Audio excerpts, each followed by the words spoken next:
corrido, ¿sí? Si me preguntan ahora, ¿la psicología es charlatanería? Yo le diría, y casi toda. Mi opinión es que casi toda sí. No resiste el más mínimo análisis serio, salvo el psicoanálisis. A mi entender, salvo el psicoanálisis. Ese es el motivo por el cual además yo me quedé dentro del psicoanálisis, no solamente del psicoanálisis de la orientación lacaniana, sino porque además estudié, hice toda la carrera y dije, por favor, ¿qué hacen estos otros? No había nada que se comparara, como la famosa canción esa de Sinéad O'Connor, ¿no? Nothing compares to you, ¿no? Nada se compara con eso. Entonces, yo opino hoy en día que la mayoría de las cosas que se inscriben bajo el término de psicología es verdaderamente una charlatanería. Me salió antes de que me lo dijera. Es una charlatanería. A veces disfrazada de un discurso científico y que parece ser muy seria, y en general uno rasca un poquitito así, hace un par de buenas preguntas y todo se cae como un castillo de naipes, ¿sí? El psicoanálisis es duro como un ladrillo. Se mueve, pero no se hunde. Fluctúa nec mergitur, decía en latín Freud para empezar la interpretación de los sueños. Es el aforismo que define a la ciudad de París, que no tenía nada que ver con París, que es: se balancea, pero no se hunde, ¿sí? Tiene efectivamente sus crisis, lo atacan, etc., pero tiene una fuerza que es impresionante, ¿sí? Y la fuerza se la da sobre todo la lógica, ¿sí? No es solamente el hecho de que tenga efectos terapéuticos, que es importante, no es solamente el hecho de que la teoría esa permite explicar un montón de cosas, sino solamente cómo funciona la cabeza de cada uno. No es eso, es la lógica lo que le da existencia.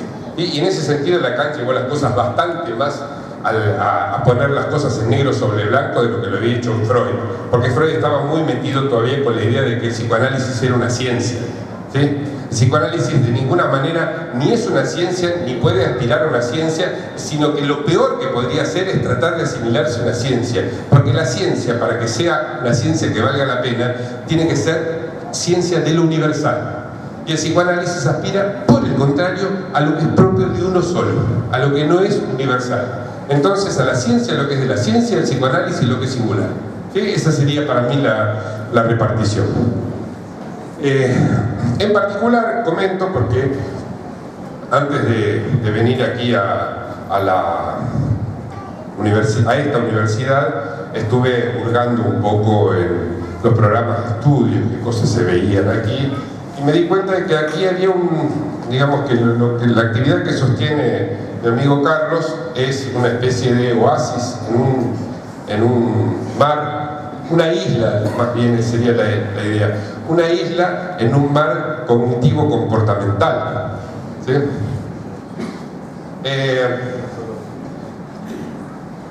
Yo me he interesado bastante por las terapias cognitivo-comportamentales, porque como tengo esta mentalidad, me quedó ese vicio de científico, antes de criticarlo lo tengo que conocer bien, ¿sí? Entonces me leí los fundamentos contemporáneos, no los antiguos, los de Skinner, por ejemplo, sino los contemporáneos, que están en Steven Pinker, por ejemplo, Fodor, etcétera, los debates que se han hecho al respecto. Tiene hasta inconsistencias lógicas internas el cognitivismo. O sea, no se sostiene ni siquiera en el nivel de la lógica. A nivel de la terapéutica, a veces tienen resultados terapéuticos, es lo de menos, ¿sí? Porque también uno puede ir a un chamán y curarse de un resfrío, ¿está? Digamos, que tenga resultados terapéuticos me importa un bledo. El asunto es si es algo que se sostiene o no se sostiene, ¿sí? Y realmente no se sostiene, por más que a veces tenga resultados terapéuticos y que en alguna ocasión yo le haya sugerido a algún paciente que trate un síntoma en cierta ocasión por medio de una terapia cognitivo-comportamental. ¿Sí? ¿Por qué? Porque si no no tomaba el avión, la semana siguiente perdía el trabajo, ¿sí? Entonces, mientras se resolvía la causa que tenía ese síntoma, ¿sí? Mejor que lo entrenaran para que no estuviera tan angustiado. Y entonces, con unas pastillitas, un par de whiskies y su semana de terapia cognitivo-comportamental, pudo viajar a Europa e hizo lo mismo a la vuelta y no perdió su trabajo, ¿sí? Hay que ser pragmáticos en este punto, de lo cual no quiere decir que yo acepte que las terapias cognitivo-comportamentales sean algo que valga la pena, ¿sí? ¿sí? Lo usé porque me convenía en ese caso. ¿Está? Bueno, hago una pausa aquí, ya más o menos rompí esta ecuación, les mostré que toda subjetividad es alienada. Me gustaría tener un buen rato para charlar y discutir con ustedes. ¿Alguna pregunta? Muchas. Bien.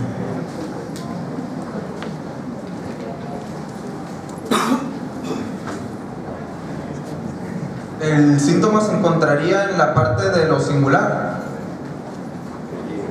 ¿Hay otro micrófono? ¿No estás haciendo así? O me voy ahí abajo entonces. Estamos más cerca. Muy buena pregunta. Depende. Voy a responder que sí y que no. ¿Sí? Empiezo por el no. Si yo puedo decir que hay muchos tipos fóbicos, un montón de obsesivos, que montones de minas, así decimos nosotros en Buenos Aires, ¿no? Muchas mujeres son histéricas, en su buena mayoría, ¿sí? Es porque esos síntomas que caracterizan la conversión, los pensamientos obsesivos, etc., no son propios de uno solo, son universales y por lo tanto me permiten clasificar a la gente, ¿sí? Este es un obsesivo, tú eres una histérica de porquería y así sigue. ¿No se usa como insulto acá decir eres una histérica? Allá sí. Hay tantos psicoanálisis en Buenos Aires que uno puede decir qué obsesivo que es, ¿no? Y por poco lo dicen en alemán como lo decía. Bueno, entonces en este sentido el síntoma es lo menos singular que hay, ¿sí? Okay.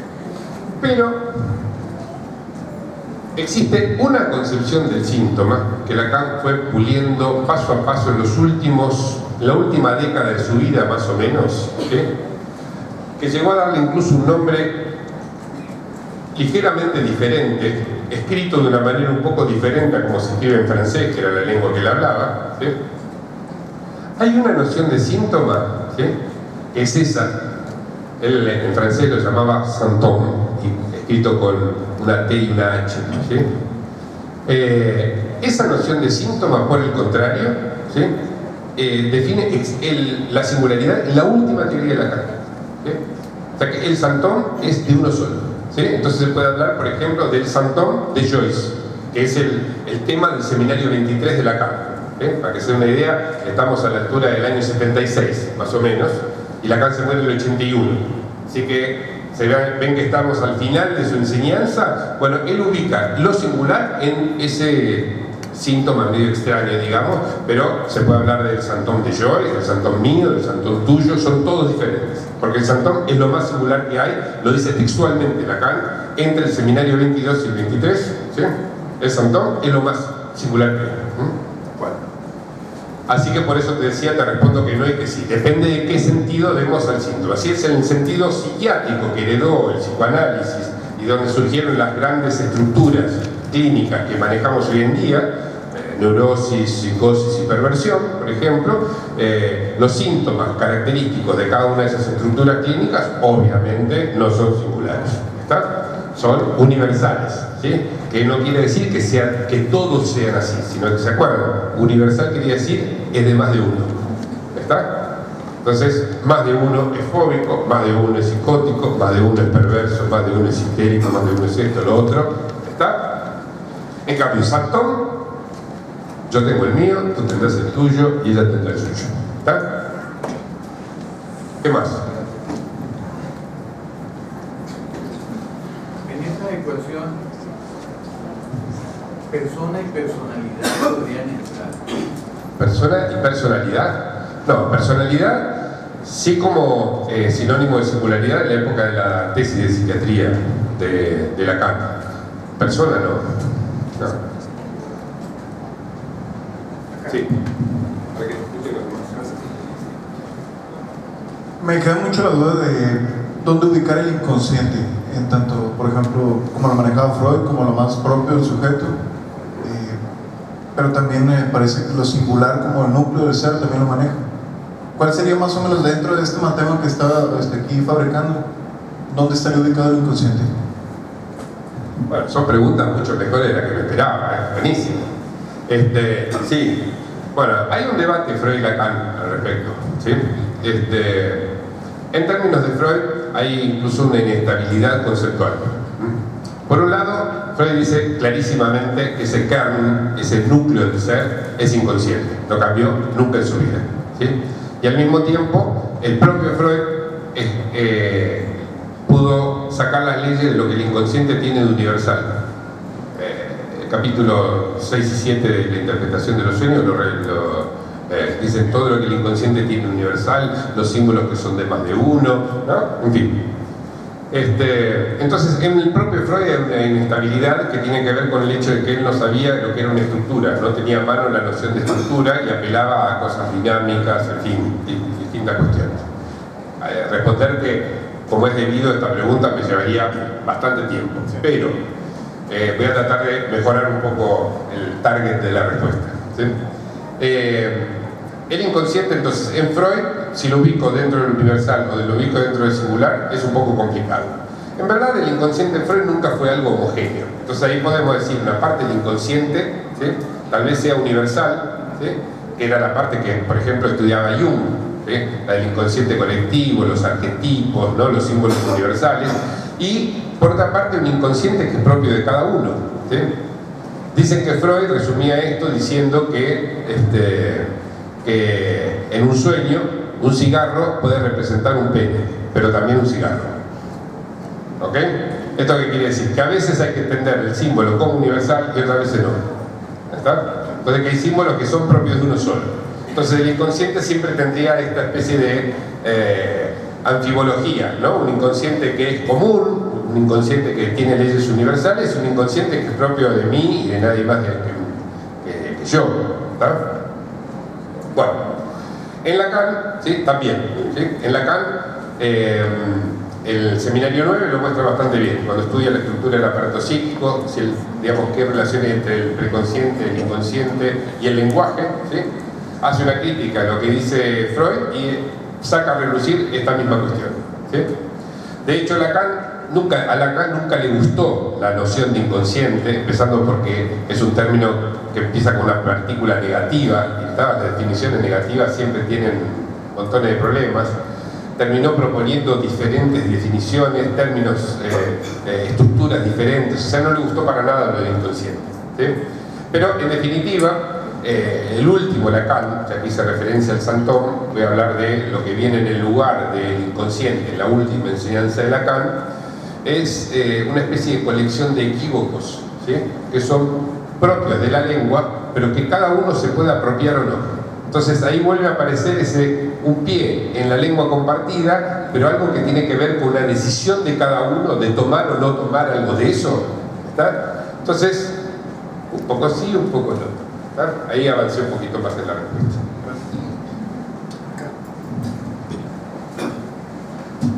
Bien. Cuando Foucault trabaja un poco, cuando Foucault trabaja en el poder psiquiátrico, hace una impugnación a la psicopatología, y mi pregunta es, ¿trabajar neurosis, psicosis, perversión es una psicopatología y amerita la impugnación Foucaultiana, o cómo lo observas? Muy bien la pregunta. Sí, digamos, Foucault tiene razón, Foucault es imbatible. Cada vez que clasificamos, forzamos, ejercemos un poder, ¿sí? En definitiva es eso. Lo de la elección forzada, lo de la manipulación de la subjetividad, que le decía que le decía hace un rato, es algo de esencia Foucaultiana, ¿sí? Por supuesto Foucault lo hizo mucho mejor y lo diría mucho mejor que yo, ¿sí? Pero lo que quiero decir es que está en absoluta consonancia con los desarrollos, lo que el propio Foucault llamaba la arqueología, ¿sí?, su arqueología. Bueno, entonces, en este sentido, sí, por supuesto, clasificar es forzar a entrar en una jaula, ¿sí? El ejemplo que yo les daba de los rinocerontes es, digamos, tiene ese patetismo no por casualidad, ¿sí?, y que se escape a alguno y que venga algún intruso, son mecanismos de poder. Clasificar, digamos, es siempre forzar y por lo tanto es siempre algo que es atributo del amor. ¿Ah? Entonces ese es el primer paso. Ahora, ¿eso significa que vivimos sin clasificaciones? En absoluto, no podríamos vivir.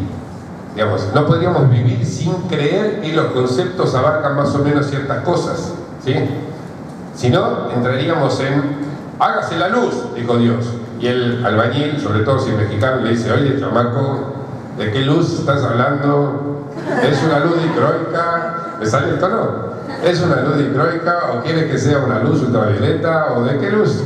Me dice, ahorita te traigo una, ¿no? La ahorita la aprendí la primera vez que vine aquí. Bueno,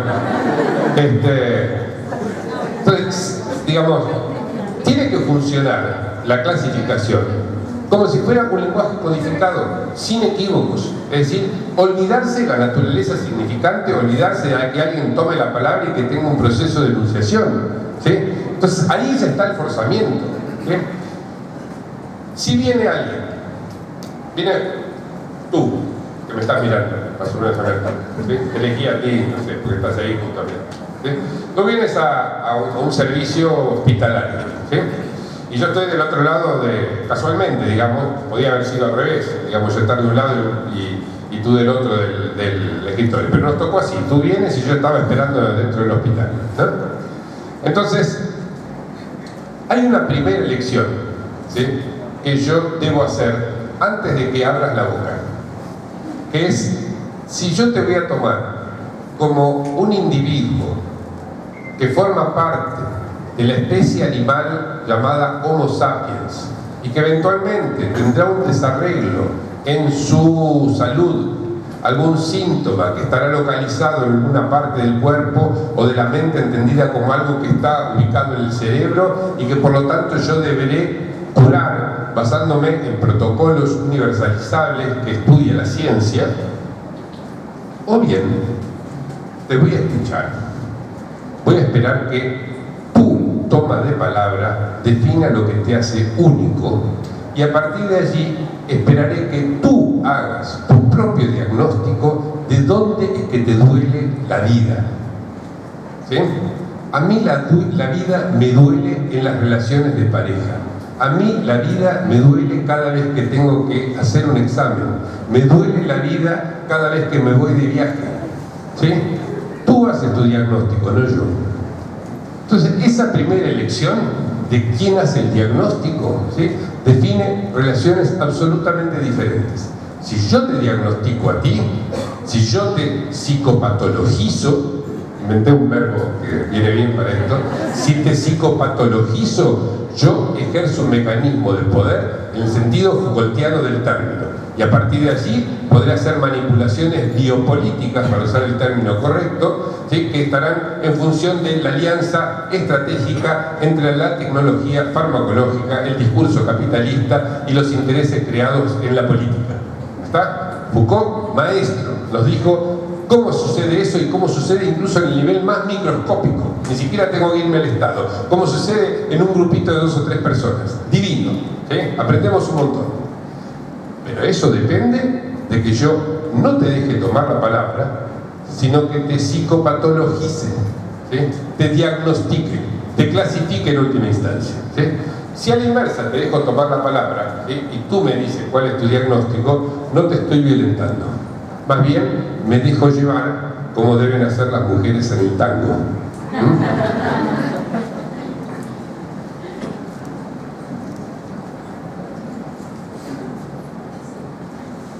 Sí, la pregunta es, la pulsión que propone Freud propone que la pulsión tiene una fuente, una intensidad, una finalidad, ¿dónde entraría en lo que es en la clave, si en singular o...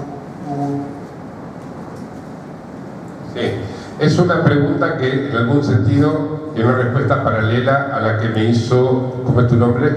Jaciel. Jaciel. Ah, yo te anoté, sí, Jaciel con doble S.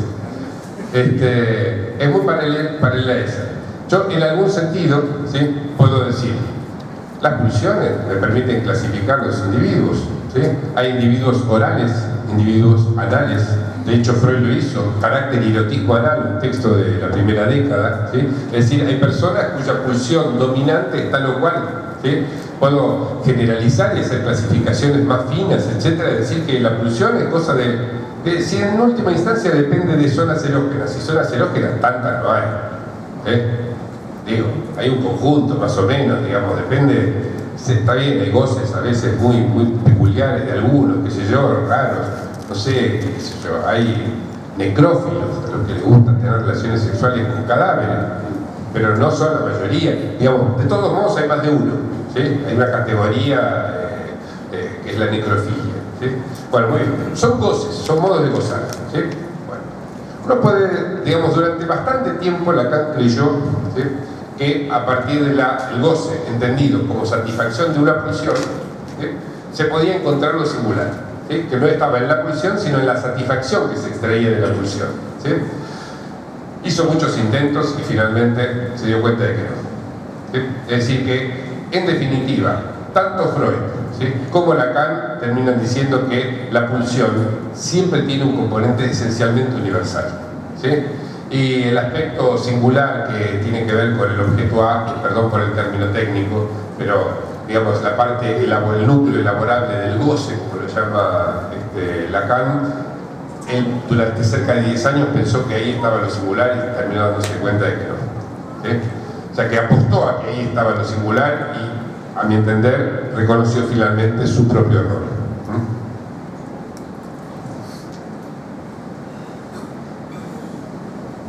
¿En el fondo? No, es que no te va a escuchar nadie ni yo.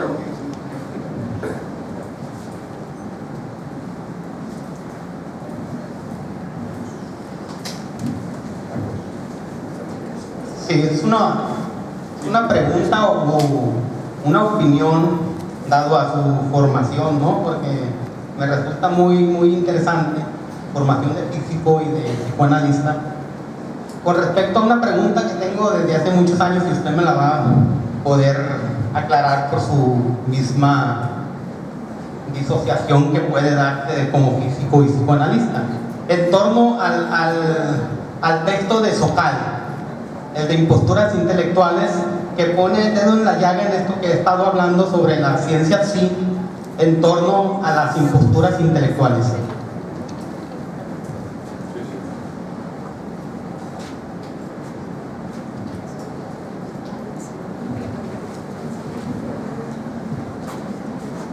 Sí, el libro ese de Sokal y Bricmont, eran dos autores, estaba bueno que alguien lo hiciera, ¿sí? En algún momento había que decir, el rey está desnudo. La mayoría de las cosas que dijeron Sokal y Bricmont, hasta donde yo pude leer a los autores que criticaban, que tildaban de impostores intelectuales, está bastante bien, ¿sí? Yo creo que los usos que se hacen de ciertos términos de la ciencia, extraídos del ámbito en el que fueron, para el cual fueron creados, ¿sí? Si uno no pasa la frontera de una disciplina a la otra, pagando el derecho de aduana de esa importación, es decir, mostrando lo que cambia, lo que se pierde o lo que se gana en esa importación de un concepto de la ciencia a otro ámbito, vuelve a la charlatanería. Pues ella va a soñar esta noche con que yo pienso que es charlatana. Realmente cae en la charlatanería, y creo que está bastante bien, digamos, criticar las imposturas intelectuales. En lo que toca al capítulo de Lacan, que es uno de los capítulos del libro de Imposturas Intelectuales, cometieron un error, a mi entender, que es sacarlo del contexto, ¿sí? Hay un ejemplo con el cual se ensañan particularmente, que tiene que ver con la raíz cuadrada de -1, ¿no? Y el sujeto y qué sé yo. Claro, digamos, Lacan escribía ese escrito que ellos critican para gente que había ido a su seminario y les daba un resumen de lo que había dicho durante 8 clases del seminario 9, de la identificación, ¿sí? Si ustedes le sacan todo lo que está atrás, lo que está diciendo es una estupidez, pero porque se olvidan que Lacan dice, voy a hacer un símil, ¿sí?, entre lo que sucede en las matemáticas y qué sé yo. Y claro, en el escrito no dice que es un símil, por supuesto todo el mundo entiende que es un símil, si lo toma al pie de la letra es una estupidez lo que dice Lacan. Si tomo el símil, es un símil ultra inteligente, ¿sí? De hecho, sobre ese símil escribí un capítulo de un libro entero que se llama La flecha de Eros, ¿sí?, que entre otras cosas comenta el Seminario 9, esa parte del Seminario 9, y es maravilloso para sacarse el sombrero. Ahora, si en lugar de ver las 8 clases del Seminario 9, yo leo las 3 paginitas, dos paginitas donde Lacan dice eso en sus escritos, y no veo la relación entre ambas cosas, digo, Lacan era un charlatán, ¿no? Así que esa es mi posición. Yo creo que la mayoría de las críticas están bien fundadas y se la merecían realmente los que son criticados allí, y creo que las de Lacan yo entiendo que son infundadas, porque si a mí me pareciera que lo que dice Lacan está mal, yo digo que está mal. Hay otras cosas que a mí no me convencen de Lacan, y si alguien me pregunta yo le digo, mira, a mí me parece que Lacan aquí no estuvo muy bien, se equivocó, en fin. Y el propio Lacan, ¿sí?, ¿ustedes creen que creía que todo lo que decía estaba bien? No, Lacan no tenía conexión con Dios, bajaba del monte Sinaí con la teoría lacaniana y lo que hacía era decirla en cómodas cuotas para que no se le fuera tan rápido a la gente. Él estaba laburando, trabajando con una experiencia, con pacientes y tratando de entender lo que estaba haciendo, por qué sucedían esos efectos, ¿sí? ¿Se acuerdan? Yo decía anoche, el psicoanalista tiene que ser 3, ¿sí? El que produce efectos, el que esos efectos los teoriza, y yo agrego, esas dos primero lo dice Lacan, yo agrego, además tiene que crear en el mundo las condiciones de posibilidad para que alguien tome la palabra, porque si no, esos efectos nunca se van a producir. Bueno, muy bien, Lacan estaba haciendo las 3 cosas, aunque nombrara solamente 2, ¿sí? Él no tenía la verdad revelada de nada. Entonces más vale que se equivocaba. ¿Por qué hace primero una teoría, después la cambia y después otra?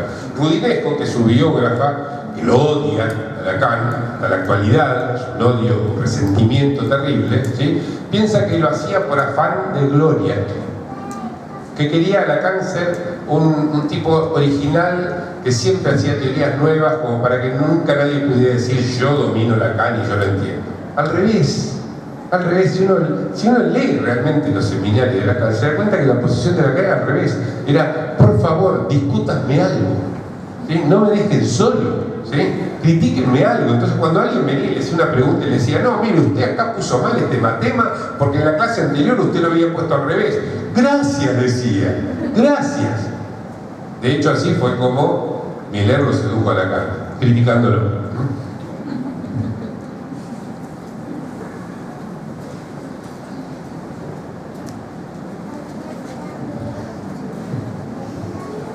Doctor, yo quería preguntarle, usted habló ahorita de la jaula. Creo que todo discurso es una jaula. Pues la pregunta sería ¿quién nos mete esa jaula además de ese discurso? ¿Quién nos mete en esa jaula? ¿Qué es lo que nos mete? ¿Quién nos mete en esa jaula? ¿Cuál sería la llave para salir de esa jaula? Y lo otro, si bien es cierto, se ha señalado aquí que casi toda la psicología es charlatán, ¿no estaríamos cayendo de nueva cuenta en una jaula cuando ponemos una métrica del psicoanálisis? Es decir, salir de una jaula, entramos en otra jaula y prácticamente siempre estamos enjaulados. Todos enjaulados. Excelente pregunta. Primero, con respecto a la cuestión de qué es lo que nos mete en la jaula, ¿sí?, y qué es lo que nos saca. Lamento mucho que no hayas estado anteayer en el DF, donde estuve hablando exactamente, el tema fue lo que vos me preguntaste, ¿sí? Lo voy a decir de todos modos resumidamente porque ya se nos acaba el tiempo. No hay alguien que nos meta en la jaula, ¿sí? Son modos, son estructuras, ¿sí?, que trascienden a los individuos, a las personas, a los estados, a las naciones, ¿sí? Son efectos de significantes, somos súbditos, efectos de estructuras significantes. En ese sentido, entrar en la jaula de un discurso o del otro o de aquel otro es algo que no depende de mí, ni de ti, ni de él, ¿sí? Es algo que se produce y el asunto es ¿qué hacemos con eso? ¿Sí? Muy bien. Se puede salir de una de las... Lacan dice que hay 4 discursos, me adelanto un poco a lo que vamos a trabajar mañana, ¿sí? El discurso universitario, el discurso analítico, el discurso de la histeria y el discurso del amo, ¿sí? Yo puedo salir del discurso del amo e irme a alguno de los otros discursos. ¿Puedo salir de cualquier discurso? O sea, estar completamente fuera de todos los discursos que existan, ¿sí? ¿Es posible estar fuera de cualquier jaula? ¿Sí? Esa es una de las preguntas que yo voy a tratar de responder mañana, ¿sí? Ahora, respecto de qué es lo que nos permitiría salir de la determinación, es decir, de la alienación absoluta, ¿sí? Y del modo de gozar que especifica un discurso, ¿sí?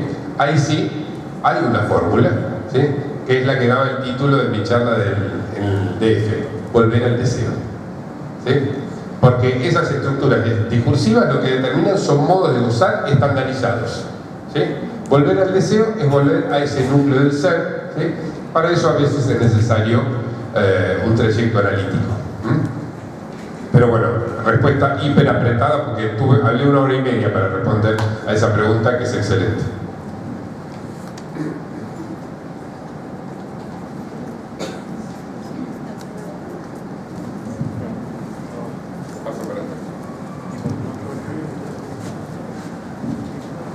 Bueno, hace rato mencionaba que la posición del sujeto depende de lo que ocurre en el campo del otro, digamos. Tiene relación con lo que decía él.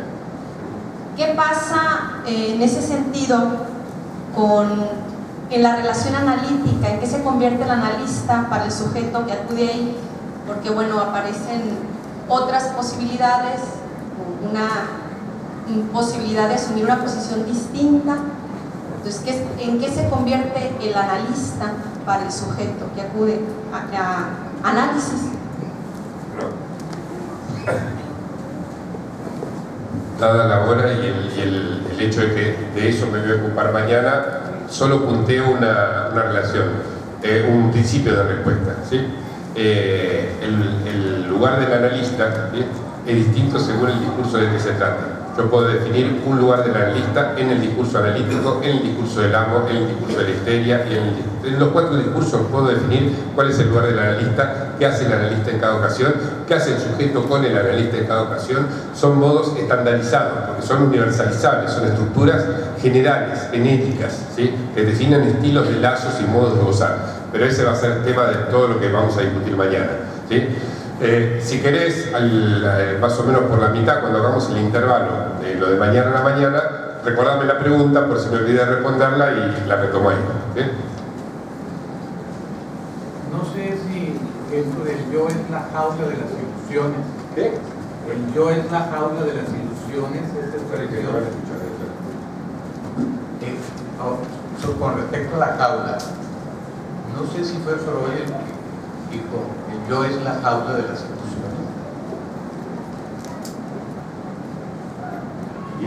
Sí. Entonces, Freud. ¿pero cuál es la pregunta? Sí, o sea, si el yo es la jaula de las ilusiones,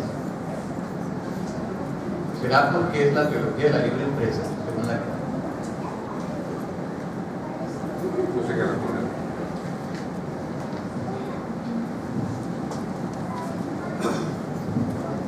Bueno, una más. Tenemos todavía una más.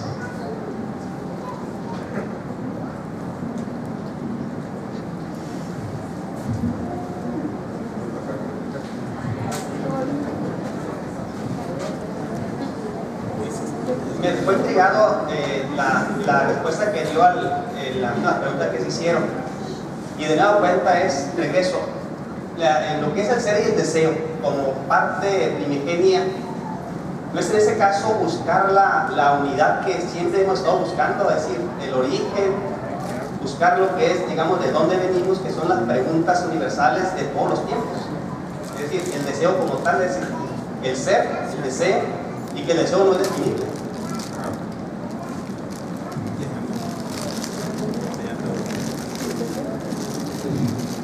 Sí, aprovecho para Siempre aprovecho la pregunta para responder lo que yo tengo ganas de decir. Porque capaz que soy honesto, por lo menos, al decirlo. Tu pregunta me permite hacer una precisión respecto a algo que dije y que es una tradición de traducciones. Freud habla del Kern unseres Wesens, ¿sí? En alemán, ¿sí? Se lo traduce habitualmente por núcleo del ser, y no es una buena traducción, ¿sí? El núcleo de nuestra esencia. No tiene que ver con el ser del que se ocupa la filosofía, ¿sí? Cuando hablamos de ser y tiempo en Heidegger, ¿sí? Sino que es la esencia, y la esencia es algo contingente, y en términos aristotélicos pertenece al mundo sublunar. ¿Qué quiere decir esto? Que es algo corrompible, ¿sí? No es algo eterno, ¿sí? Es algo que se puede perder, por lo tanto se puede modificar, por lo tanto se puede conquistar, por lo tanto se puede crear, ¿sí? La singularidad del núcleo del ser al que se refiere Freud no es una especie de asignatura que cada uno lleva como si fuera el carácter y el destino, ¿sí? Es decir, aquello que deberíamos descubrir si siguiéramos el imperativo del oráculo: conócete a ti mismo. ¿Está? No, se trata de un producto de una construcción, y que como tal tiene una fragilidad, ¿sí? Llegar a ser, ¿sí? Convertirme en aquello que era el núcleo de mi ser, no es lo que ya existía antes, lo tengo que recuperar como si fuera una vuelta atrás. De ninguna manera. Ese núcleo del ser es algo que se construye en la experiencia de un análisis, ¿sí? Es algo que se ubica en el futuro, no en el pasado, ¿sí? Es al final, y es como lo dice Freud al final de esa conferencia, ¿sí? Es algo que me designa una dirección hacia el futuro. No vuelvo al pasado y descubro lo que yo siempre he sido, sino que llego a ser, ¿sí? Donde ello era, ¿sí? Pero ello era es algo que se construye en el análisis, ¿sí? Entonces, no es para qué estamos en el mundo, cuál es nuestro origen, nuestro destino, nuestra función, nuestro deseo, esas preguntas universales, ¿sí? Sino es algo esencialmente práctico, ¿sí? ¿Cómo llego yo a armarme una singularidad y arreglármela más o menos con eso, ¿sí? Esa singularidad, tal como la define Freud a lo largo de distintos capítulos de la interpretación de los sueños, ¿sí? Es inconsciente, tiene efectos compulsivos y se define como el estilo de los lazos libidinales, ¿sí? Bueno, muy bien, llegar a hacerse un estilo y que ese estilo no nos aplaste, sino que nos permita más o menos vivir con nosotros, ¿sí? De una manera que me permita gozar de la vida y no perderme mucho de esa experiencia extraña que es ser humano. Bueno, eso es lo que busca un análisis, ¿sí? Pero ese núcleo del ser no es algo que yo tuve de entrada y que me vino dado por Dios o por la biología o por lo que fuere. ¿Está? Entonces, no te estoy respondiendo exactamente a tu pregunta, pero le pego en el palo, ¿no? Los esperamos mañana a las 9 de la mañana. Están cordialmente invitados. Muchas gracias.